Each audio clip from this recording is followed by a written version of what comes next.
Okay, podcast community, welcome back. My name is Kim King, and I just woke up from a nap. This is Three Questions Podcast, episode number 69. Nice. And the three questions we're going to go over today is submitted from a friend, Haley, and she wanted to know, in terms of my 2023, these three questions. What went well this year? What didn't go well this year? And what did I learn? So, speaking about the past in 2023. We'll get into it in just a moment. As you know, Three Questions Podcast works in this way, and that is five questions each, or excuse me, three questions each. I'll spend 5 minutes on each one. Normally, I do these podcasts by myself, but I do have guests that come on.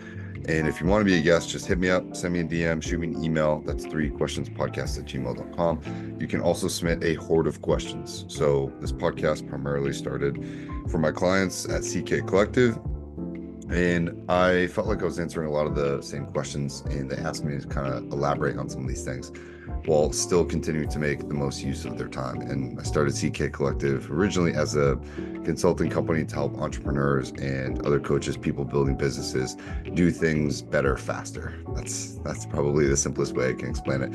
So it's a little bit of life coaching, a lot of business coaching as well, but also shoring up on the mental and physical components of life. Everything from nutrition to workouts, dieting to stretching to mindfulness, breathwork, meditation, and just orienting them in a better direction, especially with books and podcasts and introducing them to other people in the network. So I love working with people that need stuff one-on-one. I do focus a lot on masculinity. I love that. And if that's you, hit me up. We can always talk about doing sessions with you as well. But in terms of episode 69, let's go ahead. Let's start with question number one. So, question number one, what went well this year? Talking about 2023. Today is St. Patrick's Day, Sunday, March 17th in 2024. And already being through Q1, I've had a pretty good insight on what went well last year for me and what did not go well last year for me. So, in terms of what actually went well in 2023 for me, by the end of 2023, I realized I was on the right life path. I realized that finally, after experiencing a number of failures or busted relationships, I finally started to understand an injury. I had a big injury last year where I tore my abdominal wall. And from failing medical school early on in 2023, about this time last year, I failed medical school, and then I got injured in the summer, and then I had a serious relationship also come to an end pretty much in the fall. It was a long year, and I suffered some setbacks. I'm not gonna lie, but by the end of 2023, I felt like, okay, I got this. I now have momentum going into 2024, and I feel like I'm on the right path. And I think that there's nothing more satisfying. I don't think that there's necessarily anything that you can do to force that path to come about. I think you have to go through some shitty things, but still hold on to a level of faith and trust that things are going to work out for you. And I think without that, I don't know that I would have been able to correctly get on the path. And there was no level of forcing it or friction that I could have made happen. I felt like I knew that I had a tendency to frictionize things. I knew I have a tendency to push or go against the grain in life. And as my mother would say, I like to hit every pothole in the road while I'm going there. But for me, it was a number of things I didn't see coming. I was very unhappy in the medical school I was enrolled in, and failing kind of came down to being 90 seconds over a certain clinic that I had to do. And I forgot to use a cravat to tie a knee while using a T-pod on this 45-minute trauma patient assessment that I was running. And that ultimately led to my failure. And I was pretty relieved about that, actually. I felt like I had sunk a lot of energy, but I don't know that my heart was ever fully in it. And that was definitely something that I learned. But in terms of that, I got a lot of energy back. I found a lot of relief from that. And I was able to sort of refocus my energy, reharness my energy. And similarly, I don't know how much these were intertwined, but I was getting back with an ex of mine. Um, at that time about a year ago. And that was also taking a lot of my energy. And I remember taking the little bit of energy that I got after being relieved from that medical school and putting that into this person. And I was looking for comfort, and I was giving this person everything I could, but I wasn't really giving back to myself. And I think ultimately, a couple months later, when some of the same things that led to our first breakup started happening again, I became very agitated. I noticed I had very little to give. I was very burned out once again, and I decided to call it off, to call it quits. That was after my injury as well, and I think I was extremely fed up. And I think I was fed up because I was putting my energy in the wrong places on the wrong path. So by the end of 2023, I realized, okay, I'm on the right path. I let go of a lot of things, and I stopped trying to force things or ask why things were happening the way that they were. And in general, the thing that went well was my year going not as I planned, right? Because at the end of it, I could finally see the path that I was on. And previous to that, previous to any month before December of last year, I couldn't see where I was going. And within the past, 2 to 3 weeks of 2023, that path opened up to me finally. And I could take a lot of relief and relaxation and excitedness about that. And that was very refreshing for me. So I'll stop that there. I'll end that question and roll right into question number two, reset my watch. Question number two from Haley was, what didn't go well this year? And this one, I'll keep it short. I just told you what didn't go well in 2023 for me. I started the year on a pretty low scale because my breakup, kind of happened fall of 2022, I guess. And then we still continued to talk. So going into the year, single in a low vibration, had a couple family members that were sick. I missed the registration for something, so I got pushed back another 5 weeks. So I was unproductive for the first 5 or 6 weeks of that year. And then I picked up on my trauma lean side of things and wasn't really in the game. I wasn't feeling good about myself. I don't know, I think my fitness was probably lower than it should have been. And I still wasn't sleeping very good at that point. So for me, going into those trauma patient assessment clinics, I was doing pretty poorly.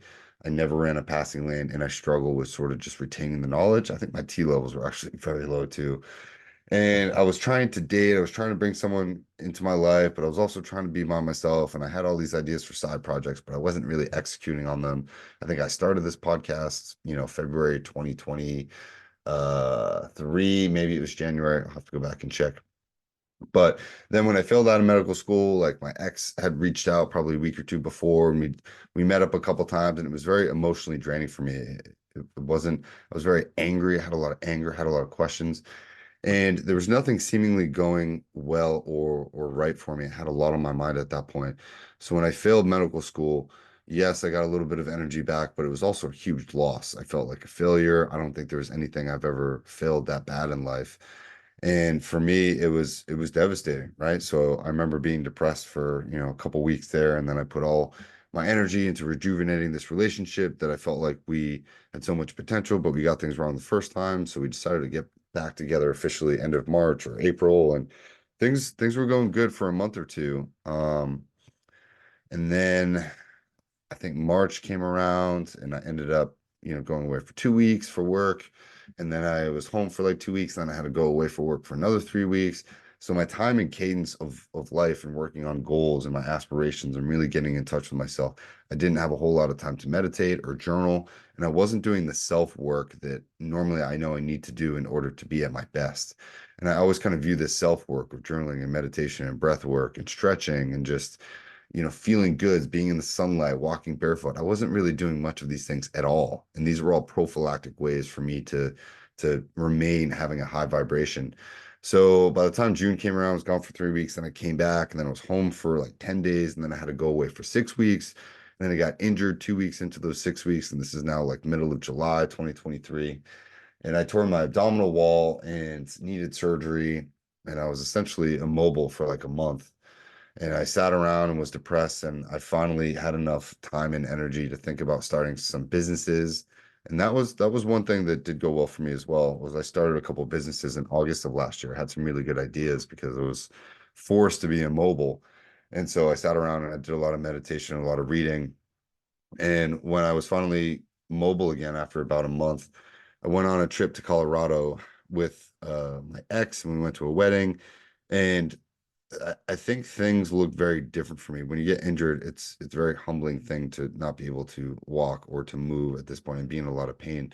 And when you come out of that, it definitely changes you. And I think at that wedding, I realized that we were drifting apart, and we had a conversation about not wanting some of the same things in the direction that we were going. And it was I remember one morning we were like staying in our friend's camper, and we were at some drive-in movie theater, and I remember I couldn't sleep, and I got up at like 4 a.m. and I worked out. There was like some sort of pull-up bar. I worked out, did push-ups, did sprints at like 4 in the morning, watched the sunrise. I remember just sitting outside and being like, you know what? I'm not where I want to be mentally, physically, emotionally, financially, spiritually, academically. This is not the direction that I wanted to go.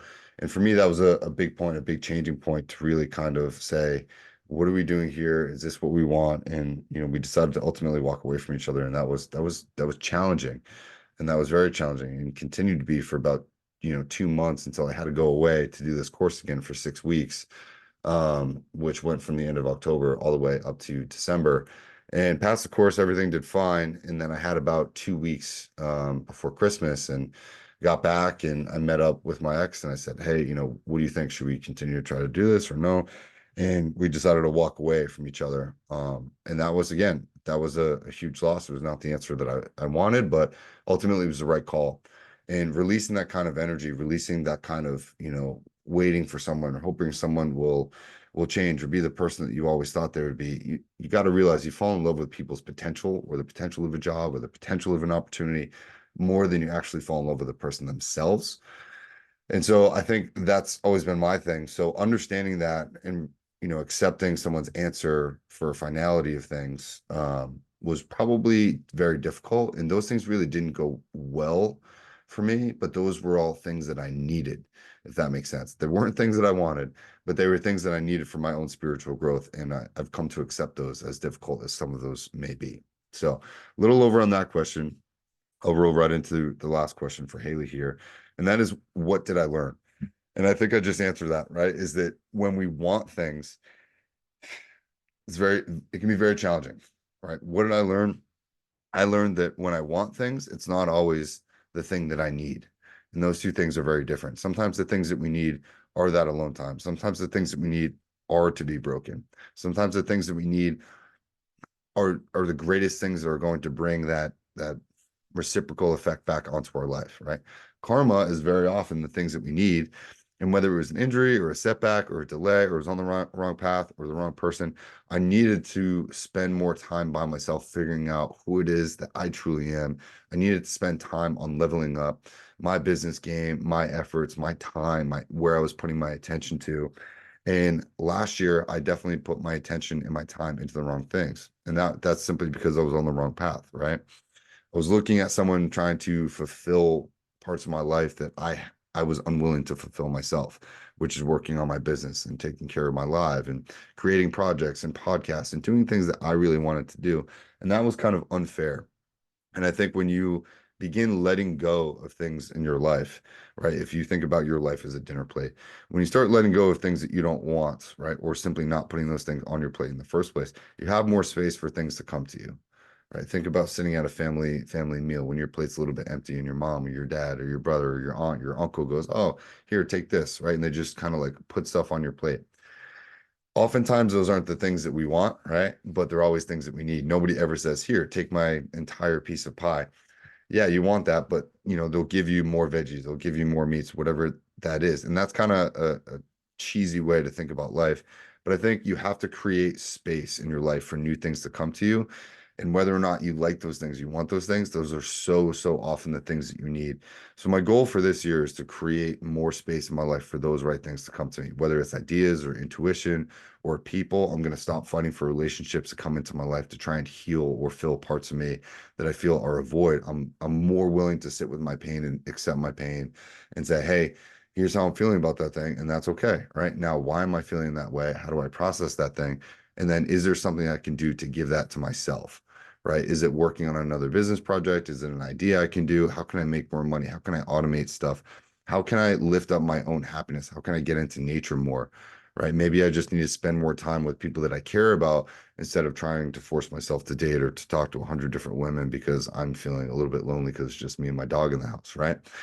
And sorry to open up, but I'm really trying to share with you that learning is not a linear process. And whether you have a good year or a bad year, it's so often the thing that you need. And I want you to understand this because it's super important. Your spiritual growth is your only goal and your only mission. And that's what you're here to do. You're here to learn, you're here to grow, you're here to become the best version of yourself. And whether it's a good thing, a bad thing, or a painful thing that happens in your life, I guarantee you there's a lesson there and there's something that you need to go and do. So accept that, look at the past, accept that, say, wow, that was painful, that was crazy, this hurt. But hey, I'm here and I'm better for it. And I will be better for it going in the future because now, after going through 2023, my 2024 has already been much better because I know I'm on the right path. I know I'm doing the right things. And I'm okay with the space that I have in my life. So I encourage you to think about these things. If you want to jot these questions down and journal them, they're great prompts. What went well this year? What didn't go well this year? And what did I learn? Write those down, hit me up, comments, subscribe. And yeah, if you want to be a guest, reach out to me, threequestionspodcast@gmail.com, or just go to ckcollective.co and drop some questions, or feel free to listen to all these episodes on Spotify. My name's Cam King. I'll see you guys in the next one.